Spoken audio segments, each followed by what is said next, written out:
News, sports, weather. This is 18 Eyewitness News.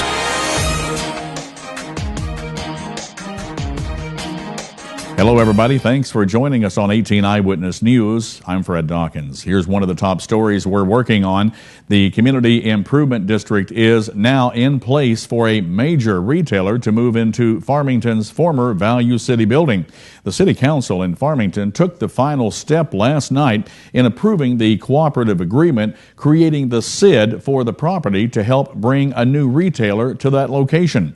Farmington City Administrator Greg Beavers says the building's owners are still in negotiations with the potential tenant.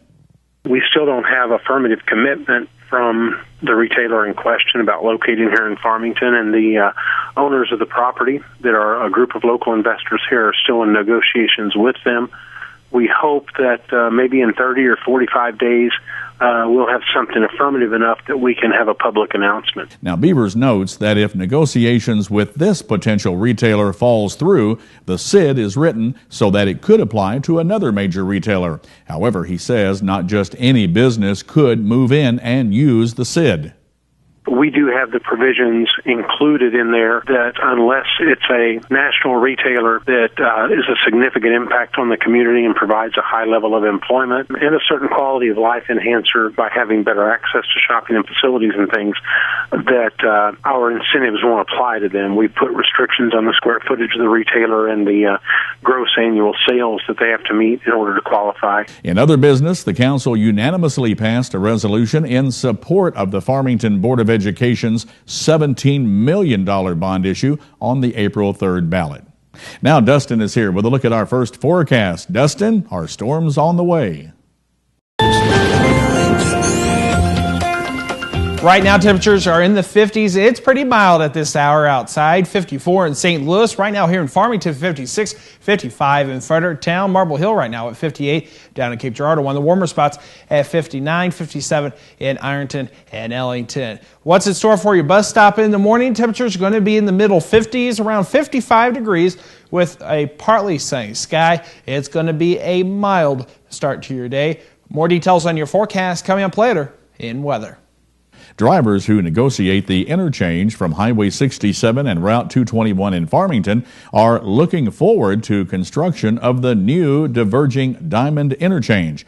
And according to Jason Williams of the Missouri Department of Transportation, construction should start very soon.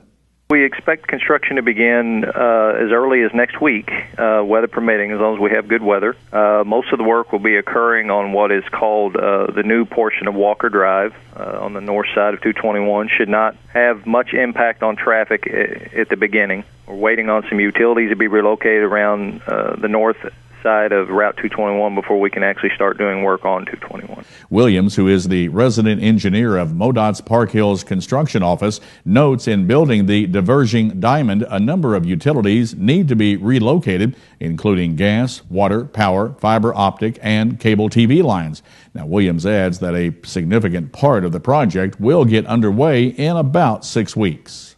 On the bridge over Route 67, which will be converted to 2 lanes westbound, 2 lanes eastbound, as part of the Divergent Diamond interchange. That work should begin on the bridge around the first week of April, and the bridge construction itself should wrap up around the end of June. Williams notes that drivers can expect some congestion while the bridge work is being done, although there will be always an east and westbound lane open during construction. The $3.3 million project is expected to be completed sometime this fall. Work is expected to start next week on the Route 60 bridge over the Union Pacific Railway in Stoddard County. The span, which will be taken out of service, is located just east of Dexter. Missouri Department of Transportation District Construction and Materials Engineer Andy Meyer says the bridge deck is at the end of its expected lifespan. Basically, wear and tear, exposure to salt, years of service, it's time to take that out and replace it. While the deck is off, we will also be doing some repairs to the structural steel, the beams and the bearings. Those will be replaced if necessary, or basically just sanded down and painted and repaired. Meyer says while the bridge will be out of service, the road won't be closed. There are crossovers already in place from a bridge replacement last year. The improvements will be completed as part of MoDOT's Safe and Sound Bridge Improvement Program. Joe's Bridge and Grading Incorporation out of Poplar Bluff has the contract for the work. The project is expected to be completed in late August. And when we come back on 18 Eyewitness News, a local college invites girls to look at careers in science, technology, engineering, and math. That story's coming up next, only on 18 Eyewitness News. Mineral Area College is celebrating Career and Technical Education Month with a special workshop this Wednesday. 150 area high school sophomore girls are expected to attend the Celebrating You workshop. Max MCCE coordinator Tanya Degonia says the workshop's guest speaker is Washington University PhD student Ryan Clegg. She has been to NASA camp, and she is a doctoral student and a science major and has done lots of different things with the astronaut area and studying space. And she's going to talk about STEM careers, which is science, technology, engineering, math. Tanya says the one-day event will expose the girls to non-traditional careers for women, such as CNCR robotics, electronics, and computer networking. Girls from Potosi, North County, West County, Central, Arcadia Valley, Viburnum, South Iron, and Farmington are expected to participate.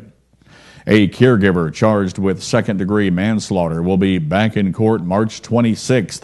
53-year-old Sherry Gail Coomer of Patton pleaded not guilty to involuntary manslaughter on Monday in connection with the death of 80-year-old Patricia Joan Langston. Coomer was arrested last month after a 4-month investigation found that she was allegedly negligent while watching Langston, who died of a sepsis infection. Authorities say Coomer's improper care contributed to Langston's death from that infection. And still to come on 18 Eyewitness News, a high-tech device that could offer help and hope to millions of stroke survivors. Don Arnold shows us a new bionic arm. That's next in today's Your Health segment. The Dustin Kopp is over in our 18 Storm Tracker Center right now. We're going to find out if we got some foul weather moving in tonight. Stay tuned for that, only on 18 Eyewitness News.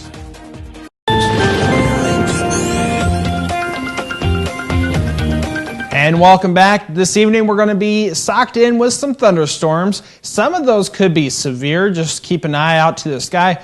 And those thunderstorms are going to be late tonight when they could possibly be severe. Sunshine, though, for the next couple of days, and temperatures going to be on the nice side in the 60s. Really can't complain. Right now here in southeast Missouri, can't complain about the temperatures at this hour. We have a temperature of 58 in Marble Hill, 59 in Cape Girardeau, Fredericktown right now at 55, 57 in Piedmont, and Ironton and Rollo right now at 55 degrees. Factor in the wind, not much in the way of a wind chill right now, in the 50s continuing. 51 right now in Fredericktown, 54 in Piedmont, and as well as in Ellington. Van Buren right now at 51, St. Louis at 50 degrees. Here at the station we have a temperature of 56 degrees. Temperatures tonight aren't going to get too much lower. It feels like 51 right now because of that south wind at 16 miles per hour. There is some thunderstorms out there right now. Dew point right now at 54, 83% humidity. What's in store for your day tomorrow? Well, here's what's going to happen. The storms are going to be pushing off to the east because of this cold front that's moving through. That's what's going to give us the possibility of some severe weather late tonight. Around 2 to 5 a.m. is when it could get a little severe. And then we're going to be under sunny skies. So forecast lows this evening, like I said, not too much different than the current temperature right now. 56 in Ironton, 56 in Ellington, 53 up in St. Louis, and 54 for an overnight low in Fredericktown. Tonight, low around 55. Thunderstorms tonight, some may be severe. South wind 10 to 20 miles per hour. Tomorrow, it's going to be a nice day, near 70. Some areas could even reach in the lower 70s, partly sunny. It's going to be on the windy side. West wind 15 to 25 miles per hour, gusting to 35 at times. And look at your next several days. We're going to see temperatures on the nice side as we head into the 7-day forecast. Really can't complain. Thursday, sunny, high 65. On Friday, we're going to see temperatures in the 60s continuing, but some thunderstorms possible. 66 for your overall high. Saturday, 51, much cooler with partly sunny sky. Look at that. Sunday, even warmer, 55 with partly sunny sky. Sunshine is the dominant feature for Monday and Tuesday with temperatures near the 60-degree mark. That's Check Your Storm Tracker weather forecast. Fred, back to you. This is 18 Eyewitness News, Sports.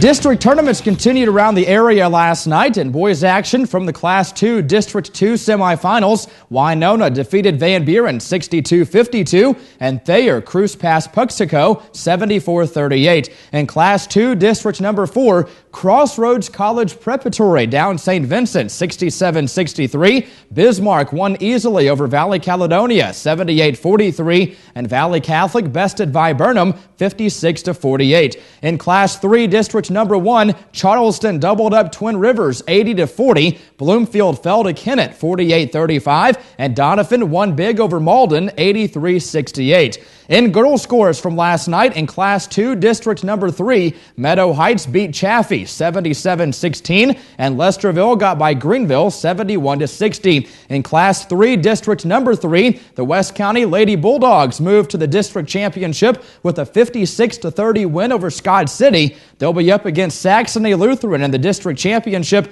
as the Lady Crusaders defeated Woodland 49-35.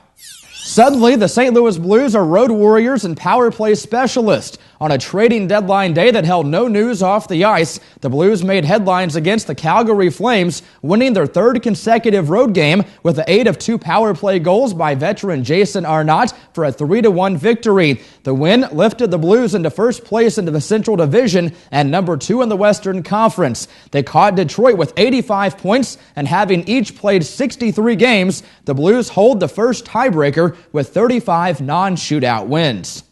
After more than a decade away, Hall of Fame shortstop Ozzie Smith was in a Cardinal uniform and on the field. Smith reported to the Cardinals complex at Roger Dean Stadium to start a week-long stint as a guest instructor. Although he appeared at team functions and in opening day ceremonial roles, Smith had not put on a Cardinals uniform and worked with the Major League team since his retirement 16 years ago. Smith and former manager Tony La Russa had a bad relationship dating back to how Smith felt he was used during his final season, La Russa's first with the Cardinals. Shortly after his hiring, Matheny contacted Smith and extended an invitation to join Willie McGee, former manager Whitey Herzog, and perhaps a few others as guest instructors this spring.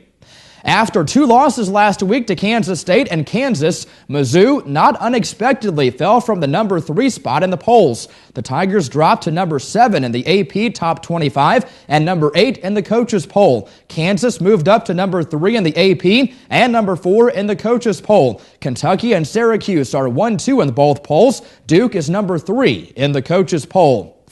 And there was rain, fire, soap suds, and fog in the most bizarre Daytona 500 in history. When it was all over, Matt Kenseth won the only sure thing, and it wasn't even close. Kenseth capped off a crazy 36 hours for NASCAR by winning the first postponed Daytona 500 in 54 editions of the marquee event. He held off Dale Earnhardt Jr. and Roush Fenway Racing teammate Greg Biffle over a 2-lap overtime finish in a race that was scheduled to begin Sunday afternoon but ended in the early morning hours on Tuesday. Dustin, looks like we may have a chance for some severe thunderstorms later on tonight. Unfortunately, off camera, we were talking a minute ago, it's going to happen when most people are asleep. Right. Right now it's looking like it could be anywhere from 2 a.m. tomorrow morning through about 5 a.m. After that, everything should be fine. We're going to start seeing the sun come out. Temperatures in the 60s tomorrow, even near 70. Really can't complain for this time of year, temperatures being in the 70s. But what we saw today, the warmer air pushing through, the colder air is going to be pushing through. It's going to just cause some turbulence and give us some severe weather. So just keep an eye on to the sky. If you have a weather radio, keep it on. It will save you just in case there is a tornado, for example, if that were to happen. I don't think that's going to happen, but you never know. That's true. And, of course, we'll keep you updated right here on 18 Eyewitness News as well. For bulletins, we'll drop them in when necessary.